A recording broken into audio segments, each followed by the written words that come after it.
Hi, I'm Hilary Rose and you're listening to this episode of the Live Wild podcast. Today, I talk to India Rakusen. India is a journalist, documentary producer and presenter, and she says herself that she tells stories with heart and soul. Her BBC podcast, Witch, captured the imagination of many, including myself.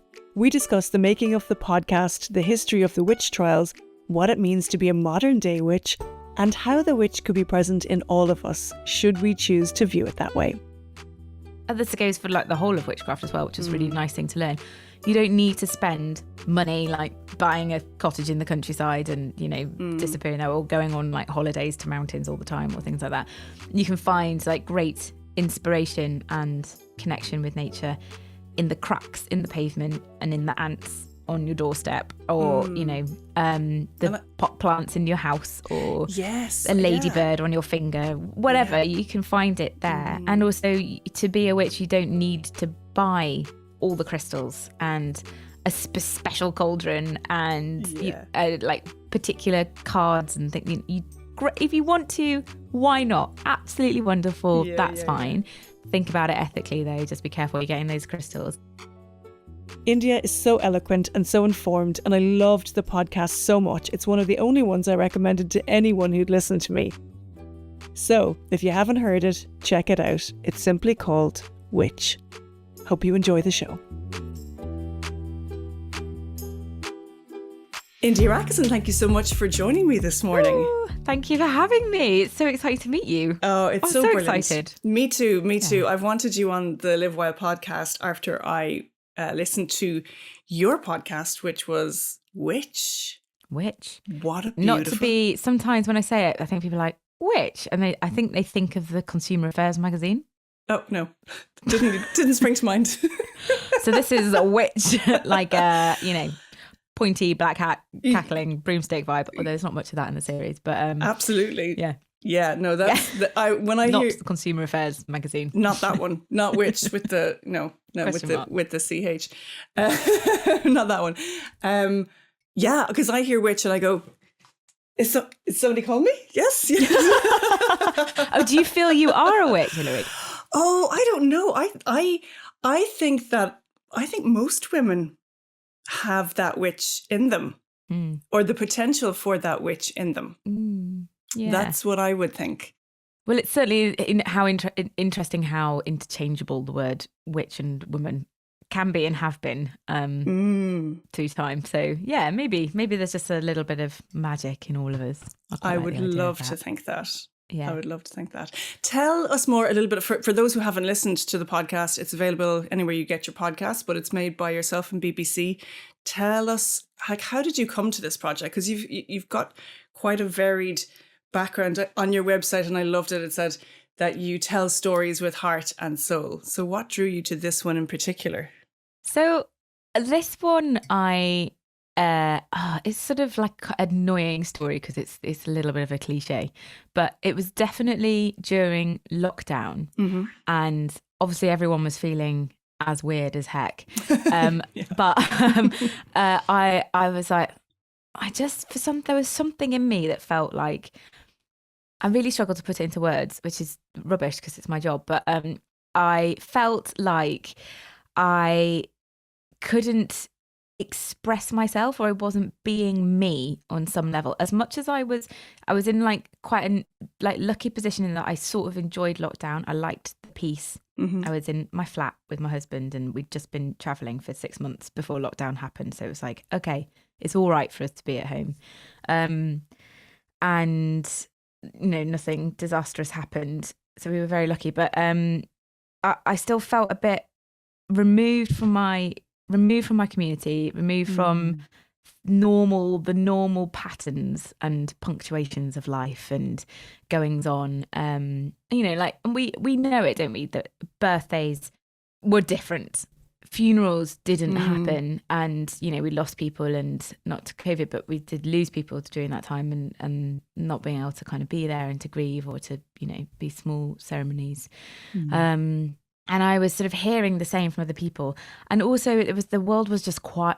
It was quiet. I live in central London, and not central London, any of my friends would be like, you do not live in central London. You are a train ride out of London. You live far out of London. I live in southeast London. And it was just really quiet and calm. And everyone was talking about it, that we noticed more birds. We noticed the leaves. We noticed the weather change. Mark and I had a couple of pigeons that we noticed always came to the garden that we would never notice in normal life. And we called them Dolly and Pete. Oh, and we would sit and have our dinner and chat to our pigeons. There was just, things felt really, really different. And I don't know why it was, but I felt drawn to wanting to create my own form of ritual and ceremony. And I'm not religious.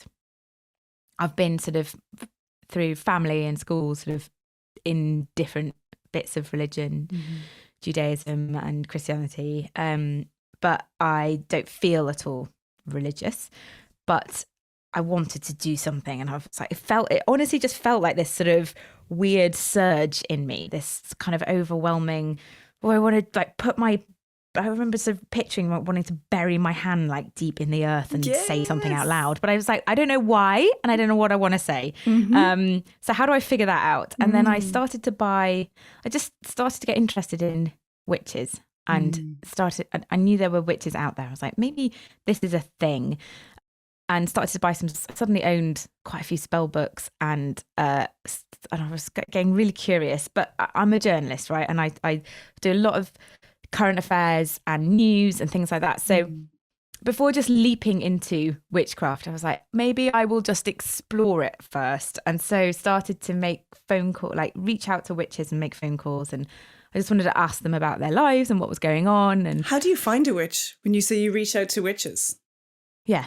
How do you find a witch? Well, yeah. How do you find they're just like everywhere. I mean, they've got honestly, just go on like bookshop.org and you put spell book in or whatever. And, so many witches have written books and spell books. And there are lots of like great smaller publishers that publish lots of this sort of work. There's loads of blogs online. And it's once you start looking, it's actually kind of everywhere. And that's what I found. I sort of was reading a few books and chatting to witches, and I remember having a lovely phone call with a witch who's written quite a few books and walking around my local park talking to her and just being like, yeah, this all makes so much sense. And she was saying about how it helped her mental health and it's changed her view of the world and nature and connecting with it. And I was like, yeah, this all makes sense. This definitely all makes sense. And it just, the seed planted in my head. And it was then that I started to kind of pulled together this idea of a series about witches. But it got hijacked because also in lockdown, we started to try and have a baby, and I started researching about my body and was really shocked about what I didn't know about my body, and ended up making a series called 28-ish Days Later about the menstrual cycle for the BBC, which is a 28-part series all about the menstrual cycle. And that had to come first because the moment I came across it, I was like, this is like vital information. This is sort of urgent information that people don't have. And we just won a big award for that last night, actually. Congratulations. Got my cup of tea. Oh, congratulations, because that's next on my list. That's literally saved to listen to next. I can't wait because, menstrual cycle is just... well, let me know what you think. Oh, absolutely. I know I'm going to love it because it's just so, like you say, what we don't know about our bodies and our cycle. And like you, I very much dove into the natural world and reconnected the natural world with my body during lockdown. Again, searching for more and the moon cycle, and it just blew open a whole new world for me, which was and I love then that, I mean, do you feel, I mean, I feel it, but do you feel that those two projects are intrinsically linked? Yeah, it's funny, like people who've listened to 28 Days Later and then come to listen to Witch, they're really different projects. They are they feel very different in many, many ways, but quite a few people have said, oh, wow, I found so much of, it was sort of, it's almost like Witch consolidates so much of what we say in 28-ish Days Later. It's like, it's a revisiting of very, very similar themes, like misogyny and problems and sort of drawbacks in women's healthcare, and a lack of understanding of ourselves, or all of that is there in both series. They both kind of come at similar themes through very, very different lenses, kind of different topics. But yeah, I'll be interested to know what you think. But so anyway, so 28 days later happened, and then after that, which was right, because which was a really complicated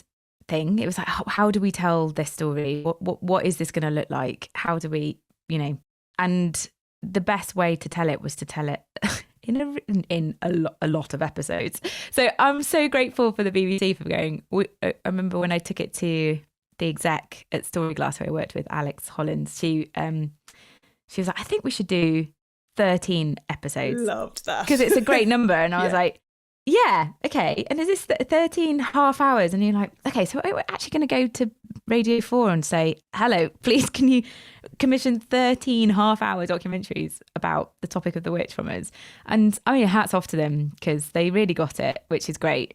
And then it began. But in a way, sometimes with these topics, you need, I don't know, I find if you have loads of space to talk about something, that's when it gets really, really interesting. And that sounds like I just want to waffle on. And it's not that. It's that with something like witch, so the concept of the witch goes across so many different themes and different topics. And like, you just start turning over stones and like, oh, there's another witch hiding under quantum entanglement, and there's another witch hiding under ageism, and another witch hiding under what it is to be a carer. And I'd imagine across many cultures and countries and time zones as well. So how do you even collate that?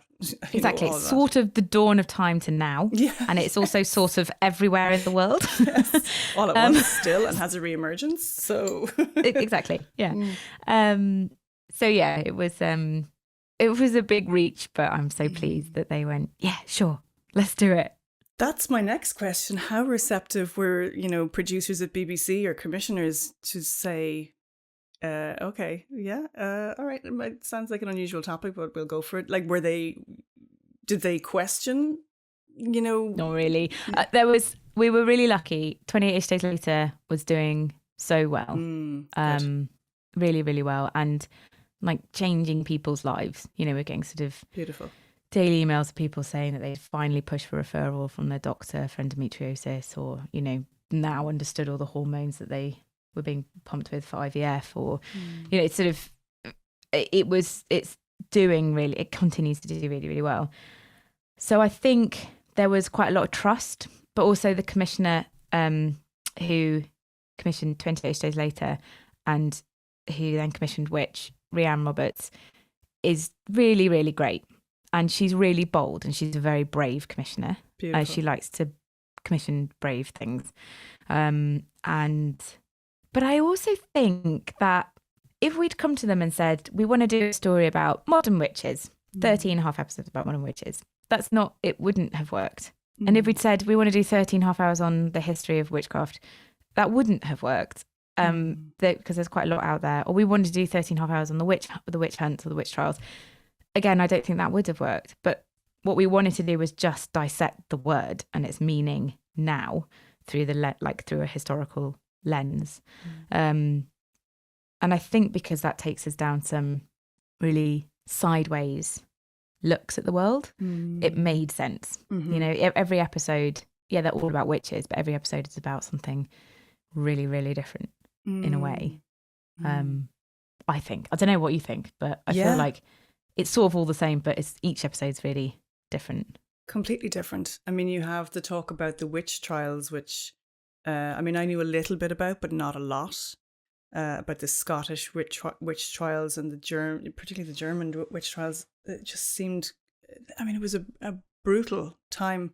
There was some stat in it, somebody you'd spoken to, and pardon me if I misquote, but you can correct me, that it was something like the numbers they were the witch trials, they were literally burning women alive.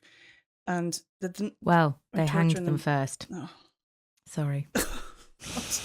That's just it's really common misunderstanding. But in the UK, they hanged them first, and then they burnt the bodies. But wasn't it the rate the rate at which they were murdering, we'll call it murdering because I think it was, these women, that there wouldn't have been an adult woman left in the village. What was that? That was in Germany, yeah. Yes. So that was in the region of Germany called Trier, which is where we think my mother's family originate from. Yes. And as part of the sort of story, we try and trace that back as far as we can get, but we don't get much further. We don't get quite towards the witch trials because there's a lack of records, because it turns out the family were actually Jewish. And then during the European pogroms, they baptized one of their sons. Maybe they converted, maybe it was a sort of forced conversion, we don't know. But Jewish records were not kept well in Germany, so it then becomes very, very difficult to trace the family beyond that point. But Trier was a part of Germany, or what was then the Holy Roman Empire, and there was a particular man who came to the area and was sort of running these witch trials. Yes. And it was often the witch trials were not about necessarily murdering women. It wasn't, although that's what was happening a lot of the time, not exclusively.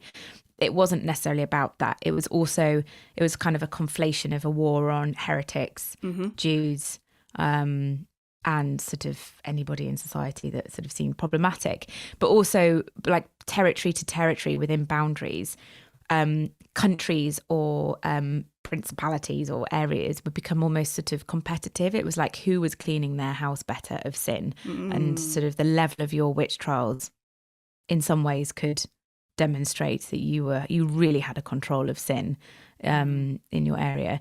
But yeah, the area of Trier, there was one particular town or village, I can't remember, but they killed so many women that they think that possibly only left one woman alive. Oh my God, that's devastating.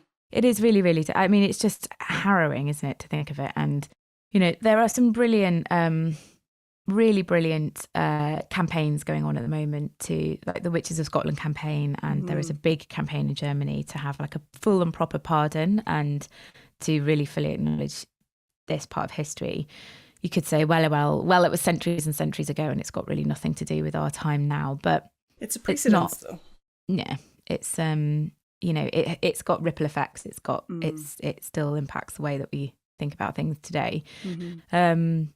Yeah, it is really very shocking and upsetting to hear.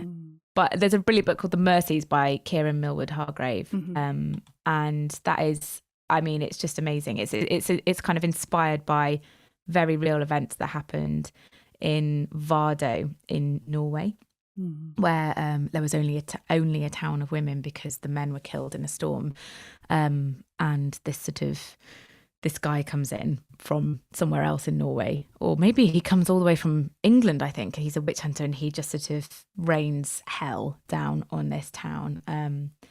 It's a brilliant, brilliant book.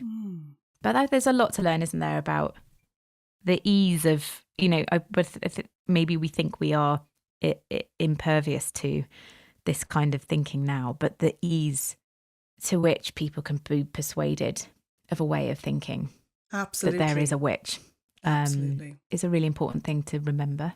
I think so. That exists today. Yeah, I thought that was a really important point that you raised in the series, that it's almost like a precedent was set and there was no atonement made for it. So it could be easily done again, which sounds bizarre because are we going to have witch trials again? Not necessarily, but it was a precedence, you know, that wasn't atoned for. So I loved the work that you contributed to in Scotland as well, with all those wonderful women who are looking for justice on that.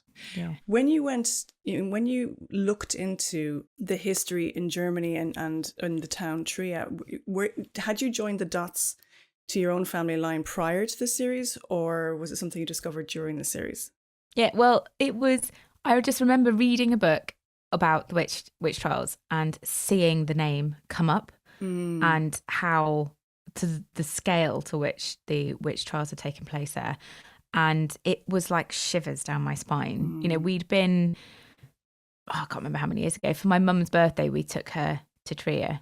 It's a really lovely German town, like got like Roman ruins, beautiful, town centre, lovely like pastel coloured old German buildings. You have a nice beer. It's the hometown of Karl Marx, so you can go to his house and get stuck into some socialism and communism and but like, it's a fab little tourist town, and we had a really, really nice time, and we were like, wow.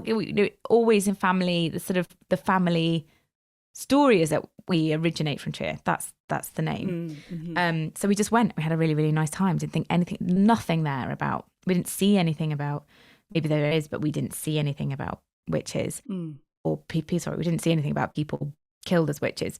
And then, so when it came up in the book, I was like, how did we not know about this when we spent all that time there? And and yet we could visit the birth home of Karl Marx, and some lovely Roman ruins, and it just made me go, oh, because it is a long, long, long time ago that we carry that name from, and you just never know, do you? You just never know what you're connected to in history. So it wasn't about it wasn't a sort of like, who do you think you are? Am I related to some could be some awful person who helped kill witches, or it could be, is the other thing that could have been a shocker for you, when you started to investigate into during the series, that I was like, my lineage part of this.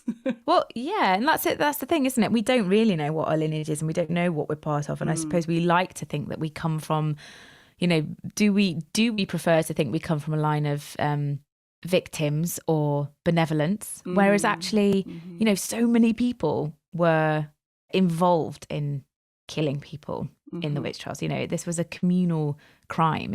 It needed people to fess up or dob in on people and their neighbours and things like this. And we don't know who we're related to and what lies in our blood and what they've done in the past. And, we like to think at our very core we're good.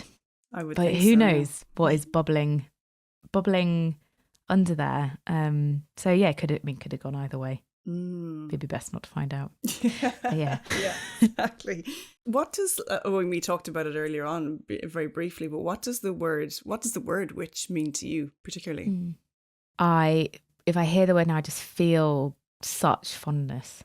I feel like I'm getting a big cuddle from loads of people. I don't know what, I just feel really that's my sort of instant emotional reaction to the word. Maybe that's because of our journey making this series and how kind of like affirming it's been, and the team were just really wonderful, and we had a wonderful time making it, and we got to hang out with some fantastic people all over the country who do lots of lovely rituals, and it was really eye-opening. Yes, there's all this like horror and politics and accusation and sort of restriction behind the word too, but I think maybe a bit like we were saying right at the beginning, maybe there's just like a little bit of witch actually in all of us. And it's okay for that word to mean many, many different things, and for you to have whatever feelings you have about it. And that's sort of, in a way, what it's there for. The witch is a very playful person. I would think so. Separating it from we have to separate that from the witch trials, because that was all those witches pretty much were not witches, as far as we know. There was one, I can't remember who it was, and she didn't make it into the series. There was a person who got accused of witchcraft and then got told, then was found not guilty, but she was like, no, I am a witch. I can't remember who that was. But that's really, really rare, right? The people in the witch trials were ordinary people who were killed as witches. So we've got to separate that out. So then if you think about like witches, all the other witches, the witches now, the people who've practiced magic and witchcraft and healing and all of that since time, that's a very, very sort of separate thing. And it's and that I feel lots of warmth about. Big time. Would you have grown up with that culturally, or would it have been part of your family storyline, as in like storytelling within your family? Did the witch come into play at all? Not within my family, but my sister and I we disappeared into worlds of imagination all the time. Gorgeous. And I was like, I think I probably told myself stories of witches a lot. I was very drawn to witches, and Georgie, my sister, and I would like do little spells out in the woods and things like this. And, like we were magical, like all kids are magical. Yeah. But it wasn't like, I know some people grow up with sort of tales of their granny being a, great granny so and so being a witch. We did have my granny on my mum's side comes from a line of Romany gypsy women. Wow, cool. And my great granny, I think, was called Queen Mab, was her nickname, after the fairy's midwife in Romeo and Juliet. Wow. Oh, then I see Queen Mab hath been with you. Because apparently she was kind of a bit of she was a midwife and Romany gypsy as well, and I kind of had a bit of healing vibes about her. But we never really hear much about her. And I think that's because my granny was I think she felt ashamed of her past, which is horrible to hear. Because obviously that's a past that I think I would relish to be able to sort of reconnect with that.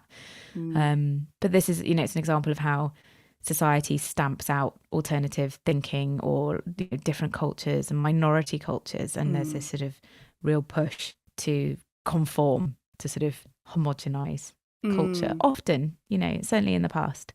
Absolutely. And I think very much stamped out female-based healing as well. That was kind of all wrapped up in that, which I think is emerging very strongly again now, which is lovely to see. Like I think here in Ireland, I mean, not that it wasn't really part of my family per se, but it was almost like we were entrenched in it culturally. That's the way I feel about it. In what way? I feel like, for me personally, then this is just my personal feeling, that I was entrenched culturally in the witch and the land, particularly the land. For me, it's the same thing. She is the same thing. So like I would have spent a lot of, like I live in Cork now, but we spent a few years living in Limerick in the countryside. And I spent nearly every day on my own in fairy forts or up trees or... Oh, wow. Yeah, in these really magical places, which I think there's a housing estate on it now, which is awful. But, and I still find those places for myself. As an adult, I still go and I find those places. Yeah, I find places in the woods, by the sea, whatever it is, whatever spot I'm drawn to, I'll go there and I'll just be there. And I feel like she always has this message for me that she's holding me, always there. And it's only in recent years, I think during the lockdown, like everybody else, when you say, things got a little bit weird and wonderful, I really felt that came through very strongly for me again. And that's where actually this Live Wild podcast came from. It was the idea of wanting to reconnect and live wild and free like we once did. And I know obviously we live within the constraints of, society and all the things that we have to do within that. But there was such a deep part of me that, again, I couldn't control it. It had to come out and express itself in some way. And that was it.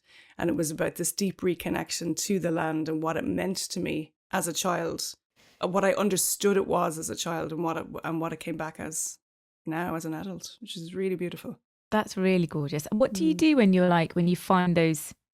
It's funny, isn't it? Because you can find the right sort of spot, and for some reason it feels a bit like it's the right spot. When like trying to find a picnic spot for your picnic blanket, I was like, left a bit, down a bit. There's some reason why there's the right spot. And I think that's the same with finding a little magical place to be in. What do you do when you kind of get there? Whoa.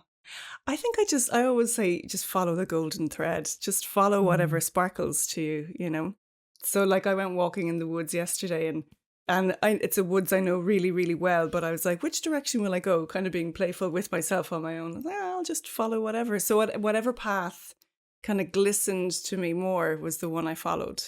And that's kind of how I pick my spots. Or sometimes it lands quite heavily, like boom, oh God, I need to be here. And sometimes it's a subtle thing, or it could be quite, like there's one particular place I like to go and it's just pines. And the pines must be, I don't know how tall they are, 30, 40, 50 foot. Like they're huge. And there's no sound in there. Yeah. There's no sound whatsoever when you stand in amongst them. Unless it's really stormy, you can hear the kind of the barks rubbing against each other and creaking. But other than that, there's no sound. It's perfectly still. It's perfectly quiet. And because pines are quite acidic, nothing grows really underneath them. So it's just a pine covering, it's like this spongy. Yeah. So I like that spot as well. as many of the spots. But take me there, Hilary.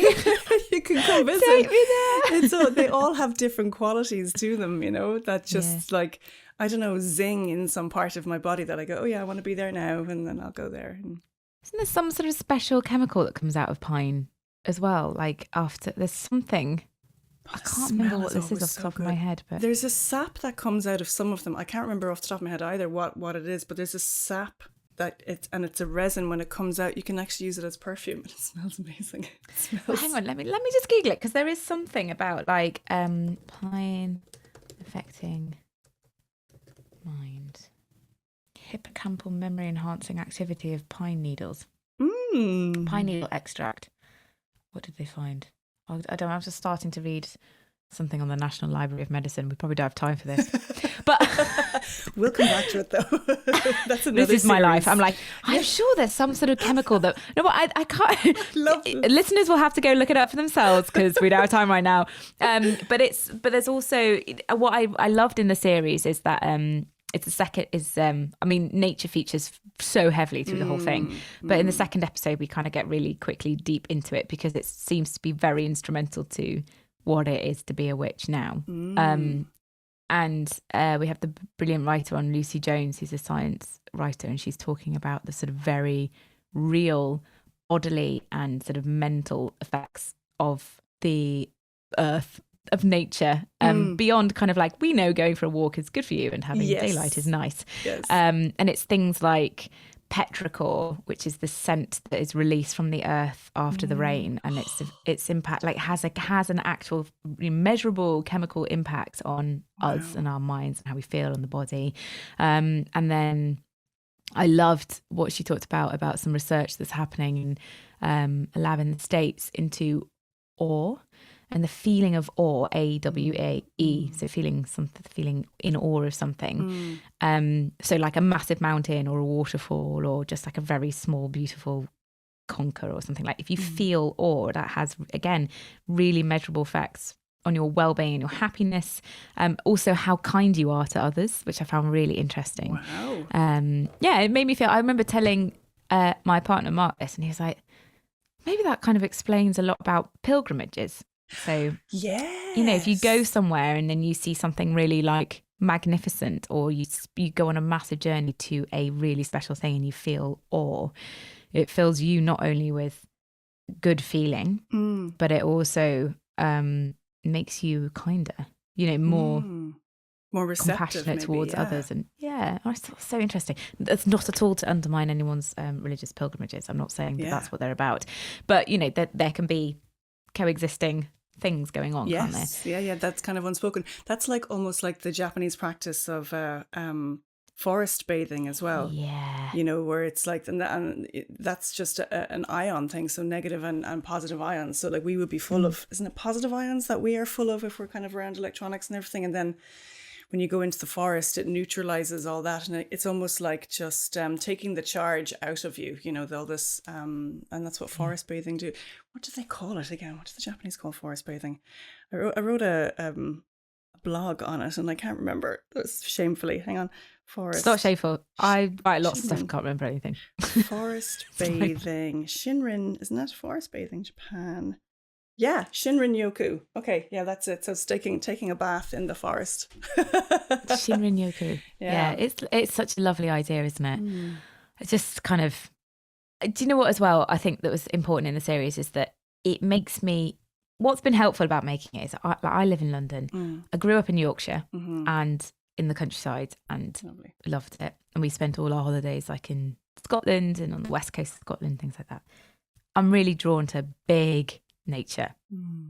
And initially when we started researching this, I was like, I'm getting frustrated. I just need to live in a cave in the forest, and that's, but that is not accessible for everybody. Yeah. And it's not possible for everyone to live in that state in our society.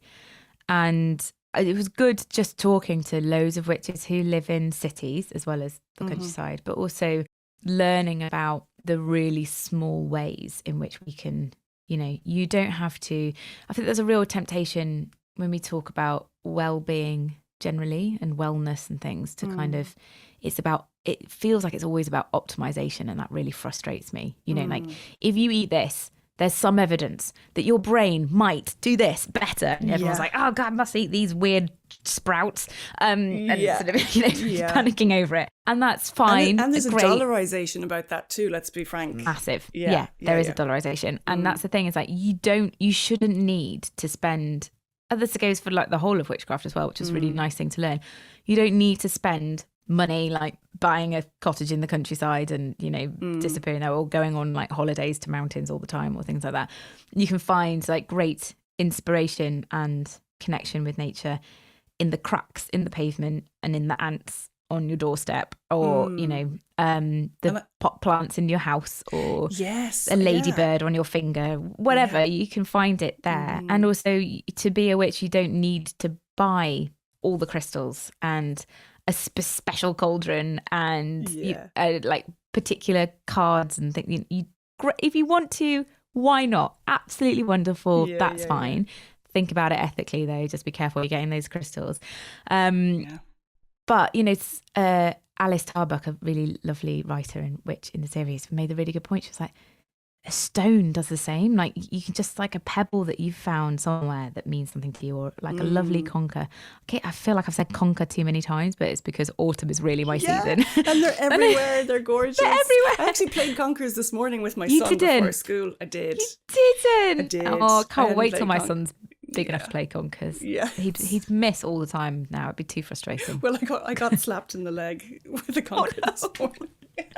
Have you got a big shiner? No, I was just like, let's be careful when we're doing this. It's like, bash. Oh, okay, no problem.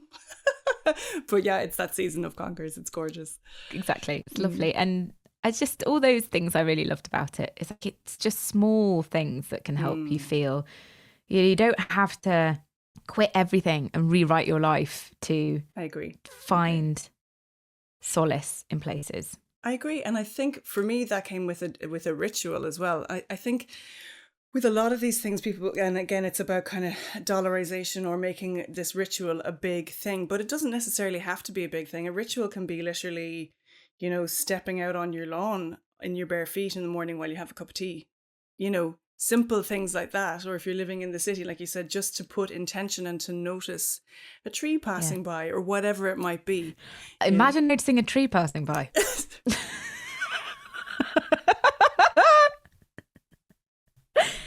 Hey, sycamore, where are you going? It's gone. Passing by a tree. That would be so magical. See it every day. See it every day. Brilliant. Absolutely love it.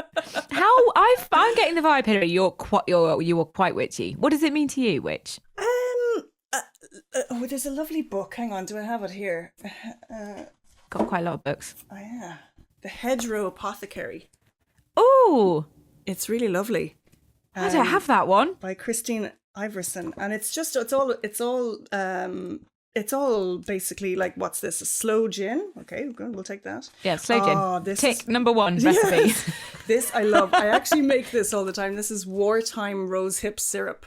So rose hips are everywhere, and you can make a syrup that is like has incredible amounts of vitamin C into it. They use it for coughs and things, didn't they? Used to use it for sore throats. So I've got a bunch of these that I kind of a bunch of these books, and the term that came out of it was, they used to call them cunning folk or hedgerow witches. Yeah. And that really rang true with me. So I remember being pregnant with my son, actually, which is nearly 8 years ago now, and being hungry quite a lot. And then having this fear, what if I couldn't eat, or what if I couldn't get to a supermarket because I was really hungry when I was pregnant? What if the food chain got cut off? I had all these existential fears, right? And then I just thought I'd have to go and start looking for food in the wild. And I started to kind of not do that. I wasn't out foraging while I was pregnant, but I became aware of, well, this is where we always got our food. We didn't always get our food from a supermarket. So how did people survive that way? And it just it snowballed into this, chain of thought that just brought me to, we got all our medicine from the hedgerows. And we got, there's medicine in our garden. You just have to know how to use it. It's so true. The plantain, do have to know how to use it though, don't you? There have been some like quite absolute horror stories of foraging gone bad. Just, I always feel like it's quite important to mushrooms. Be very careful of mushrooms. Really careful. I was quite important to flag that up when we start talking about like foraging things. It is a really lovely thing, wonderful thing to do. But I remember hearing a story. A botanist actually at Kew was telling me this, but of a woman who went off just picking dandelion leaves for something. She was convinced, she's like foraged for dandelion leaves a million times. She just convinced it was a dandelion leaf, and it absolutely wasn't, and was almost fatal. Yeah.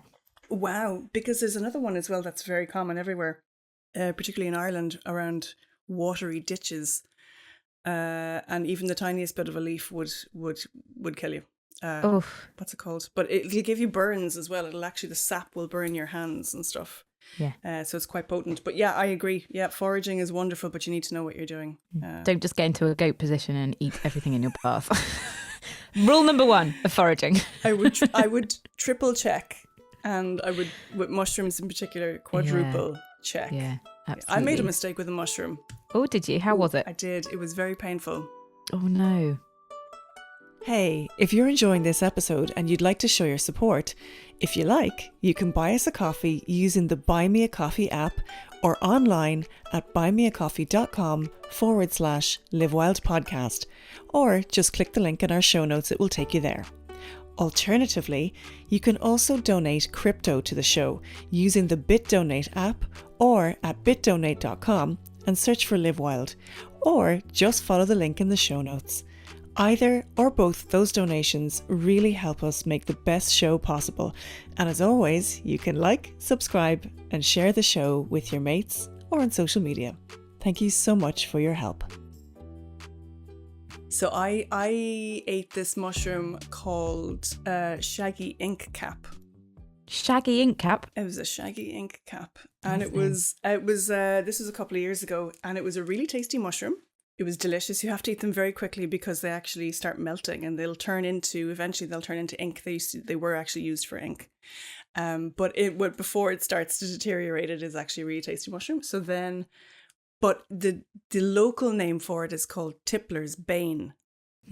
So Tippler meaning drinker, a drinker's bane. And I would always like triple check mushrooms and everything that I do when I'm foraging. But this one just slipped through the cracks for me. And I ate the mushroom and it was great. I had it for lunchtime on a Friday. I'll never forget this. And then it was a Friday evening and I decided to have a glass of wine. And I had a glass of wine and that was fine. And I'd say within an hour or two, I was crippled with pain, abdominal pain. That went on for a good 5 to 6 days. Oh my goodness. And so Tippler's Bane. So you're not supposed to mix alcohol with this mushroom. See, that's it. You just never know, do you? And but that's awful, and I'm so sorry. Horrible. Oh, I did it to myself, don't worry. But B, it's kind of like the magic of the land, isn't it? You know, we think we know so much and we're like, blah, blah, it's a mushroom. And it's like, wow, well, it's a mushroom and it's fine unless you put alcohol in your body. And it's just amazing the way that the world mix and relates to each other. I would recommend staying away from funeral bells.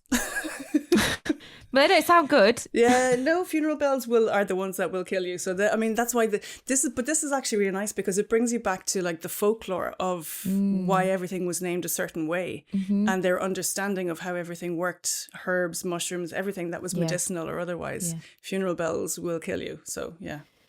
I also like the idea of it sounds like you maybe are a witch, frankly, Hilary. I think like loads of witches I met were kind of happiest in the everyday magic of life. You know, it wasn't about the big ceremonies and the massive sabbats and the ritual, the big rituals and doing something really nice for Instagram. It was about the everyday magic. And that's what I definitely took most away.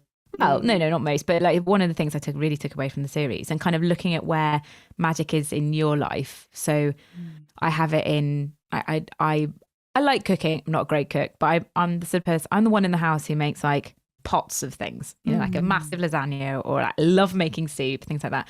And I like sort of stirring the soup and thinking about all the people I'm cooking it for and like stirring love into it and things like that. I don't know if love actually goes into it. Maybe, but it doesn't matter. It's like so. About sort of, you know, and also just thinking about, I don't know, the permission to think of things as magical. You know, for that word to be a really nice way or good way to describe things that happen, creative things. You know, what you do is magical. My God, I remember like when we watched Young Offenders, we honestly, after every episode, we just talked about your character. Mairead, yeah? Thank you. Was her name, yeah, was her name Mairead? Mairead? Yeah, you're right. It was just absolutely stunning. I'm not just, I'm not here to just like, but it was beautiful.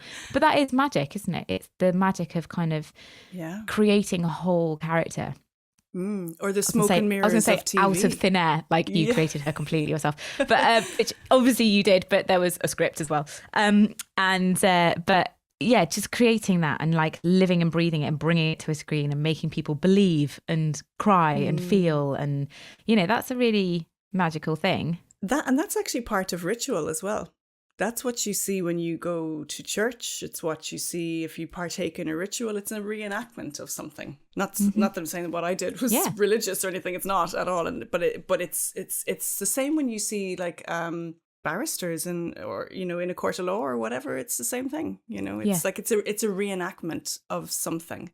And the ritual. What's been the feedback for you since you did the podcast? Just really lovely. It's been it's been wonderful actually. And I honestly, when we made it, I really enjoyed making it.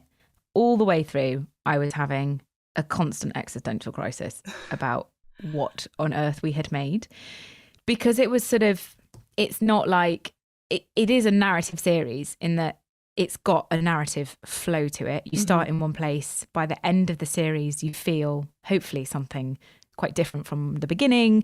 You've learned lots. There's like very subtle narrative in terms of like history and the way in which we learn things and the order of things. But I was like, what is it? Because it's not, you know, it's not like true crime has normally like quite a good clear narrative. The stories lend themselves to like there's a chronology or there's like a thematic way of telling them. And I was like, I'm not really sure. I couldn't tell you still to this day what we've created. If someone was like, well, what is the story that you tell? I was like, I can't tell you. It roughly follows the wheel of the year. So there's like a seasonal tonal shift through the series. There's like a learning that happens, but I couldn't tell you in a really brief way what that is. And I genuinely just thought, if one person listens to all 13 episodes, I will be really, really happy. Wow. And my team, the brilliant producers, Lucy Dearlove and Elle Scott and Tatum Swithenbank and Alex Holland, who is the exec producer at Storyglass, they were like, no, I think people will listen. And I was like, let's just manage our expectations. And if some people listen to it all the way through, that'd be amazing. And it's just gone like ballistic. Yeah. It's just amazing what's happened. And people have listened. People get in touch every day. People get in touch to say that they've listened to it and what it's meant to them. Really, like lots of recurring themes of people saying, I couldn't put into words how I feel at the moment in the world. And then this did it. Beautiful. And lots of people, a woman messaged me to say that she'd listened to the whole thing and then had quit her job. And I was like, is that, I mean, good for you, fine, like, you know, no judgment here at all, but you know, she clearly felt stuck in something and hadn't got the sort of courage or the way of talking to herself to figure out that she needed to be out of it. And that's what the series did. And loads of people have listened to this thing like 3 times. I'm not 4 times. Yeah, I've sent it to so many people. Thanks. You're welcome. But it just keeps going and going and going. We're getting more listeners like globally as well. They're like getting quite a lot of global pickup. And I think like once it's spread, like I think Irish women in particular are going to love it. Because again, well, you've got like goddesses, haven't you? You've got like land goddesses in Ireland. Yeah, but there's, you know, like, but even the Celtic wheel, the calendar, like Halloween is Samhain. You know, Halloween is this worldwide festival that, you know, it's coming up now soon. It's so exciting. I love it. Which season? We're so excited. And we're recording this on a full moon, India. Did you know that? Is it a full moon tonight? Full moon tonight. Do you know what? I slept so badly last night. And around the full moon, I swear, maybe I'm just creating a problem for myself because now I feel it. But I'm also not very aware of when the full moons are. I'd love to be more aware. But I sleep so badly around the full moons. Sorry, go on. You were talking about Irish women. There you go. It's the moon affects, but we're made up of so much water that, the moon has a gravitational pull on the tides, which will have an effect on us. Well, the Luna unfortunately, goddess. there are people who've studied it and they can't find much evidence for it. But that doesn't mean it's not the case in some way. The moon goddess is Luna. She's the Luna goddess. And anecdotally, in mental health institutions a long, long time ago, they were called, and this is the wrong word now, but they were called lunatics. Yeah. So it's an anecdotal connection. Really interesting. We're making a new series at the moment called Child, which will come out on the BBC in January, and it looks at pregnancy, birth, and the first year of life of a child. Wow. Which is very exciting. But for some reason, the moon features in all of these series I seem to make. So it's in 28 Days Later. We have a whole episode about the moon. Well, and you the have menstrual to. You cycle. can't have your menstrual cycle without the moon. It is exactly. your moon. And then obviously it features quite heavily in Witch in various bits, but not heavily. It's just it makes some appearance. It's not going to get its own episode, but it will definitely come up because there's no data evidence for it. But you speak to most midwives and they will tell you that the labour ward is much fuller on a full moon than at any other time. Yeah, my son was born on a full moon, yeah. Okay. Wow. Yeah, my son was born on a full moon. Yeah, there you go. Yeah, I mean, but he was forced out, so it doesn't count. Yeah. I think it does. He was literally dragged out, kicking and screaming. yeah. Poor boy. Mine was too. He wasn't happy. Didn't want to come out at all. No, mine didn't either. Very comfy. They love their mums too much. Yeah, it's too easy for them in there. They're typical boys. It's cozy, guys. Yeah. Why would I come out? Food handed to me, Yeah. I was going to ask you something there. Now it's gone. Oh, sugar, it's gone. Oh, I've just been waffling on. I think I'm very tired. You see, my brain. Congratulations on the award. That's awesome. Thank you. It is lovely. Yeah, I do feel weird about awards. Why? I don't know if this is interesting, but Tell me. because I think you have to sort of always recognise that most awards people have to pay to enter. You have to pay quite a lot of money. I didn't pay it. Obviously, the production company paid and things like that. So there are all sorts of brilliant podcasts out there that will never get a look in an awards. And also, I just always think being nominated is enough. It's just fabulous. And there's a world where I just wish you could just ever be nominated for the category and then everyone's a winner. Yeah, and then, why do we have to have a best? It's really, really lovely that this particular panel thought 28-ish Days Later was the best new podcast of 2023. That's really, really nice. That's cool. That's great. It's a lovely thing. But there were so many brilliant podcasts in our category, but all over with lovely friends and people I know who've made them.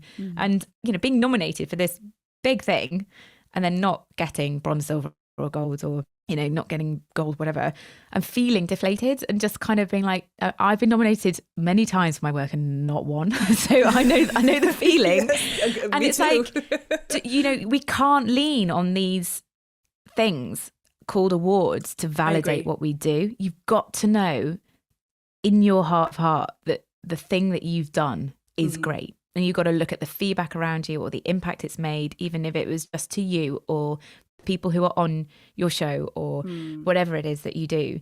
It's lovely that a panel of people think something is really, really good, but it is not the only way to love the work that you do.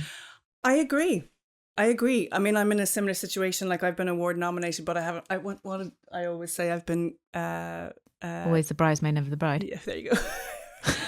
That's my famous saying. I just go around award ceremonies being like, hey, here I am, always the bridesmaid, never the bride. Yeah.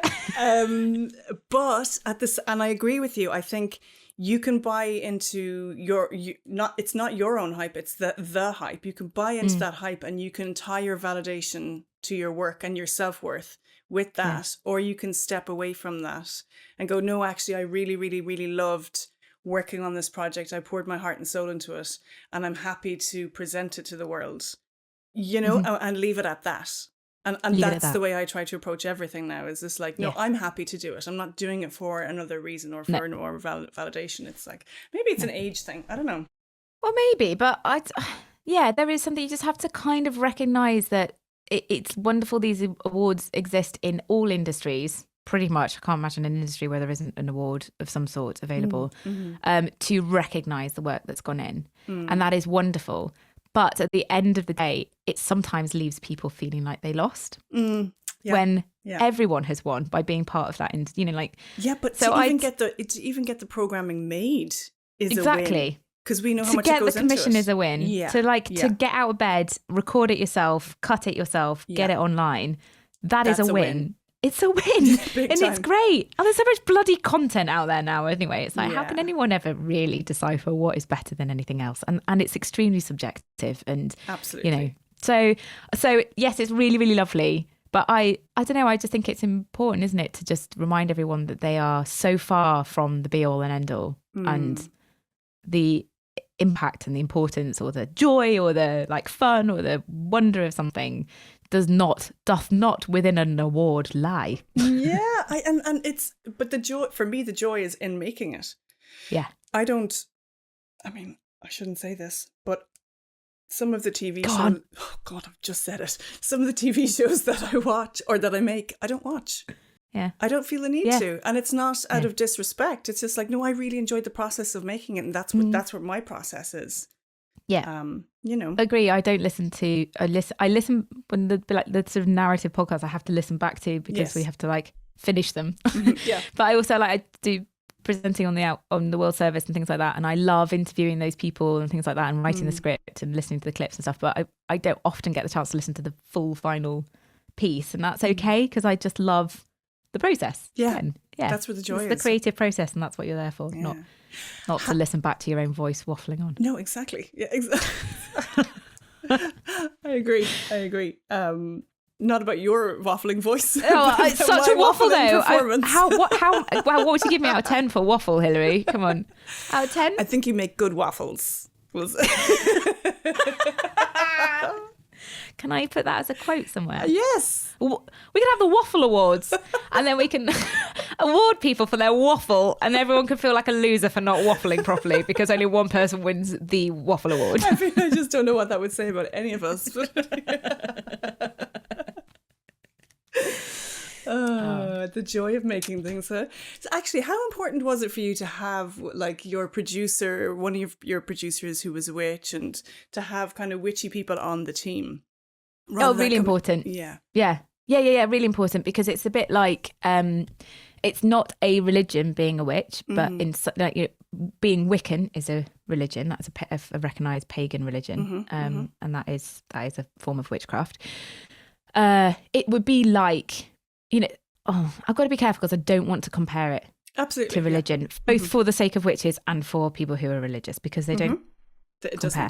But it would like me making a series about Christianity and not having anyone on the team who was Christian and who understood the intrinsic ins and outs or what it felt like in the practices. And it's got to go beyond representation. It's like it's just really important knowledge and the understanding of how to communicate. Like Tatum, who is the witch who worked on our series, is absolutely brilliant. They are a witch, and it was just so brilliant having their insight into how, sometimes we'd be approaching witches and they'd be quite nervous about coming on a BBC podcast, understandably, and talking about witchcraft. And I mean, we're all a nice bunch of folk anyway, so it probably would have been fine. But having Tatum there, so helpful, their thoughts on the approach or their thoughts on that particular witch's work and the context of that work, whether it was kind of within a racial context or sort of a context of trauma or context of sort of like witchcraft ethics or things like that we might not have thought about. But it's so important. And just fun, lovely. Yeah. So going back to the start, you said during lockdown you kind of started to get this sense within you that you wanted to explore something further, and you started to buy spell books. What did that look like for you? And did you end up doing spells? Did you end up? I did end up doing spells with witches. In a way, it feels like Spoiler alert for the series. Didn't quite get to the point of calling myself a witch. That's a massive spoiler because that happens in episode 13. But I'm just peering over at my spell books now. Wow. But in a way, I feel like it was a bit of a spell and a ritual making this whole series. Yeah. I was so deep in it, and I did so much ritual. Yeah, we did Samhain rituals, we did spring rituals, we did amazing little. I love the Thor, the melting frost ritual that you can do in your hand. Gorgeous. Loved that, and I can't wait for there to be some frost around so I can do that every day. We did seances, we did like death rituals, things like that. So I went through a lot of it and experienced a lot of it, and I think cast a little spell into the world a little bit in what we did. I think we all did, like collectively as a team. Yeah. I know it's there. I do light candles with particular colours when I need a little reinforcement. I still stir things into my soup when I make a soup. I know deep down, like in my bones now, it's not just like, oh, it's probably quite important for me. I love nature and I should probably be in it and it's just gorgeous. And, you know, it's now deep down in my bones. I know that I need to stop and look at the bark properly. And, you know, but it's fine to lie face down in the grass. That's a legitimate thing to do. And to feel that something is magical and to talk about, you know, there's a whole wonderful thing about the importance of magical thinking, especially in children. Like, you know, there's quite a lot of research to show that a really strong belief in magic as a young child is really important and helpful to creativity further down the line. Wow. But I suppose it opens up just a whole world of possibility, you know, if you have that magical thinking where anything can happen. Anything could happen, exactly. And so, you know, me and my son go to the local park and there's a stump which we call the fairy tree, and we go and say hello to the fairies and we put offerings in it and things like that. And gorgeous. You know, all of that is now just part of my life and without any feeling of like shame or hiding it. How Beautiful. Nice to be like, you know, a journalist and also to say I believe in magic. Absolutely.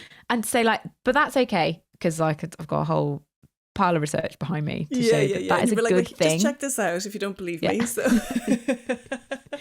It's a good thing, you know. Yeah. I loved that on the podcast as well, that you did kind of bridge that gap a little bit. You kind of went down the science road and the expert road, as well as the stuff that is beyond our sensing or feeling. You know, that it's just, how do I word that? You bridged the gap beautifully so that it wasn't very flighty.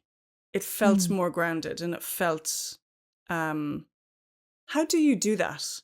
How do you do that? Was it important for you to do that? Did you go, okay, this is a sense that we have something, but there's nothing quite tangible around it, so we need to go back it up? Was that an intentional thing, or was it just that you wanted to cover every topic? No, it was intentional. It was like, we're not making this series for witches. Although many, many, many witches have listened to it, which is wonderful and they love it. Great. The series is not that. It is about our world and it's about asking people to think about the world differently. And I don't mean that in terms of nature and ecosystems. I mean that in terms of how we interrelate, how we think about thinking, how we think about intelligence, how we think about time, how we think about our existence, how we think about death, all of the, how we think about each other and women and age and all of that. And so to do that, you always have to have a kind of bit of the naysayer in your head. Nice. And let the naysayer talk to you and challenge what you're doing. But also I just believe that there is a very real, you know, if you believe something strongly, whatever that is, whether it's your religion, your identity, your craft, your, you know, love of somebody, something like that, that is grounded in something. You know, feelings, they don't come from nowhere. Where do they come from? Can science show us a route to that? Maybe in some cases, and in other cases not. Maybe because it's not been properly investigated or deemed worthy to investigate, or just hasn't been, or maybe because it can't, and that's fine too. Yeah, I really believe in science. It's so vital. It's amazing what it does for us, and I also really believe in magic, and there is no problem. The two do not clash. They were one at one point. It was alchemy. It was, if going way, way, way, way back, science was part of magic and magic was part of science, and it was alchemy, and it was understood, and it was like, you know, what they're coming to now about the quantum field through the science route. It was just like, it was kind of innately understood in the magic route, you know, which I find fascinating. I loved the science of Eugene Subotsky, who's done lots of science on magic, was really fascinating. I mean, so many fascinating people in the series. But he was really interesting about talking about sort of the root of the human conscience and human consciousness, and how that in itself is, you know, our thoughts come from nowhere. Like, we don't know, we'll never figure that out, and I can't access, like pointing at your face, I can't access inside your brain, and I never will be able to. Maybe one day in the future. You could, because possibly consciousness is part of the quantum field, so that's how we're all connected. I just don't know. Who knows? Exactly, maybe we can. Who knows? Who knows? The possibility. It's magic. It's magic. The possibilities are everywhere. I think you're very magical. Oh, thank you. I do a lot of ritual. I do believe in magic. Have you got some favourite rituals? Anything you'd like to share? Oh, I do. I have a money spell. Do you? I do. Oh, great. Yeah, I'll share it with you. Yeah, please do. Are you going to share it now? It's a bit complicated to share it now, maybe. But, DM it to me. I can DM it to you, yeah. Yeah, there's a money ritual, and it has worked. And I sent it on to my friend recently, actually, one of my besties, and I said, do this for the crack, but also believe it. I believe the intention behind it is what the potent, what's the potent part, is the intention. And then a ritual just grounds it. A ritual helps me ground and solidify that intention into my quantum field, and that's how you bring it in. So I sent it to my friend, and she rang me up. It worked for me 2 days later, and then I sent it to my friend, and then she rang me up and she said, "You're not going to believe this. I got a raise that I didn't even ask for." Magic. I do believe it. That's really cool. That happened to Tatum on our show. I can't remember if their story of that got in the podcast or not, but they did a money spell, and they then, like, the phone didn't stop ringing for work for 4 days. It's so great. It's so brilliant. What did I do yesterday? I went out into the woods. I didn't do any spell yesterday. Yesterday I just wanted to give thanks, so I went out into the woods with some flowers from the garden. I mean, I must have looked like, whatever. It doesn't bother me. Can look like whatever I want to look like. So I went out and I had flowers, and I had a little container with salt and spice and a potato into it and a few little bits, just offerings, and a little jar of water. And I went out and I just said thanks, left it all there. I mean, someone's probably like, she's littering in the woods, but who's that person planting a potato in the woods? What does she think's going to happen to that potato? No, who cares? That's lovely. Yeah, I wish I need to find more time in my life. I've let life run away from me to sort of keep the magic going. But it's always there. It's always there in my mind, rumbling away. And there are tiny things that I manage to do in my day-to-day life. But your life's hectic, isn't it? With a toddler and totally. And life, and work, is happening at you, and work and trains to get things like that. But but I think definitely if you commit to it, it commits to you, I think, as well. So it's like everything feels a little bit magical. Throughout my day, little bits always feel magical. I think once you learn the language of the universe, that's my thing. If I learn how it's trying to communicate with me through symbols or numbers or signs or people, what they say when you meet people on the street and they say something to you, was that a message for me?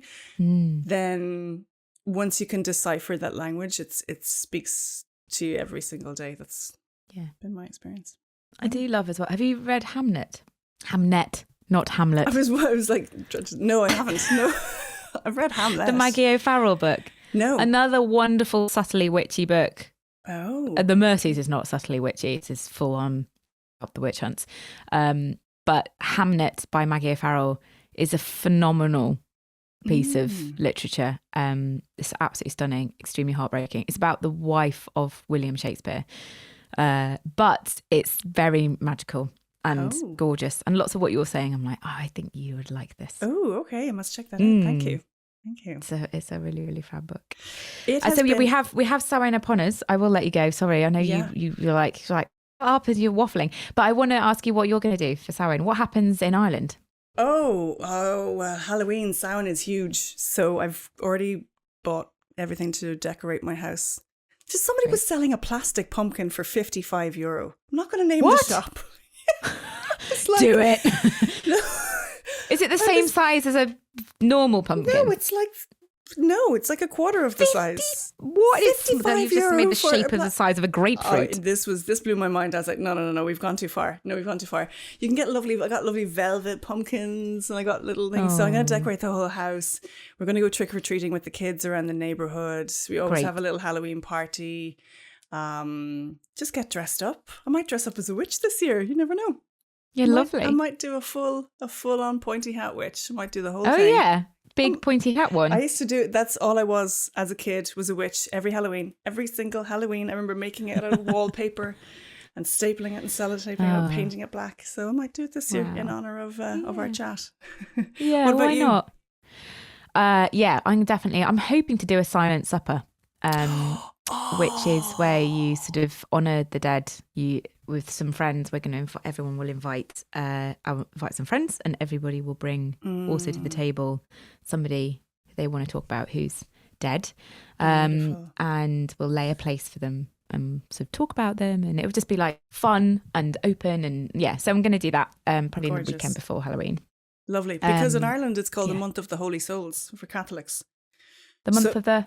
So November is called the month of the Holy Souls, where you remember the dead, but it opens on Halloween. This is it's just, trickles down through this pagan roots that we have. Absolutely. That portal. Somebody messaged me to say in Colombia they have a ceremony where they go to, around Halloween time as well, they go to relatives' graves and they fill the gaps in walls and stuff with bread to feed off spirits and things. Wow. I mean, there's all sorts of rituals, aren't there, around death, beautiful. which is so important and so missing from our lives. Absolutely. So I think, I'm looking forward to a silent supper and a bit of decorating. Gorgeous. Okay, so this is the Live Wild podcast. So I always finish it off with the Live Wild quickfire round. Are you ready? I'm so ready. Okay. This is a question. I've had a whole cup of tea. This is a question I always ask everybody, but this is so relevant here. Do you believe in magic? I absolutely 100% believe in magic. What is the wildest thing you've ever done? Oh, what's the wildest thing I've ever done? What is the wildest thing I've ever done? Hang on. Now you're thinking. I'm having like an existential crisis over the meaning of wild. I'm like, I've done some wild things, but I don't think she means those. And then I've been in the wild, but do you know what was very wild was we camped in the Kalahari, miles away from anyone. And I remember waking up in the night and there was this massive full moon. I could see it through the net in the tent and we could hear lions roaring. And I was like, feels wild. There was nobody around. There was no one for like 5-10 kilometers. It was just us in our tent and the moon and the lions and the desert, and that felt quite wild. That's wild. That's beautiful. Somebody, actually, I've asked this question a few times lately, and two different separate people have said the wildest thing they've ever done is actually settle down and have a family.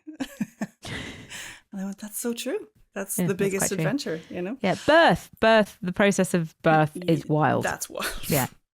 That's a whole other podcast. Even though mine was sort of like a very organised version of wild, unfortunately. But there you go. Anyway, yes, next. If you were to distill yourself down to an essence, what would that essence be? Do you mean like a smell? Well, it can be.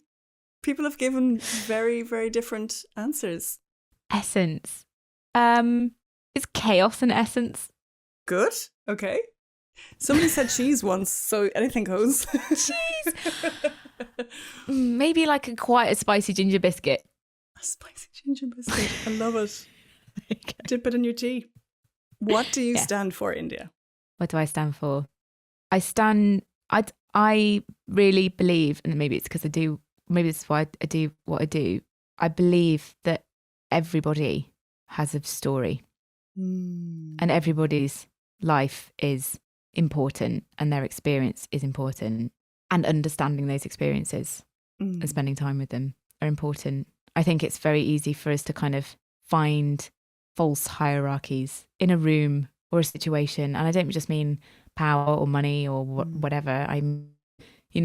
Some people feel that other people are sadder than other people or have a more difficult time than other people. And we don't know, really.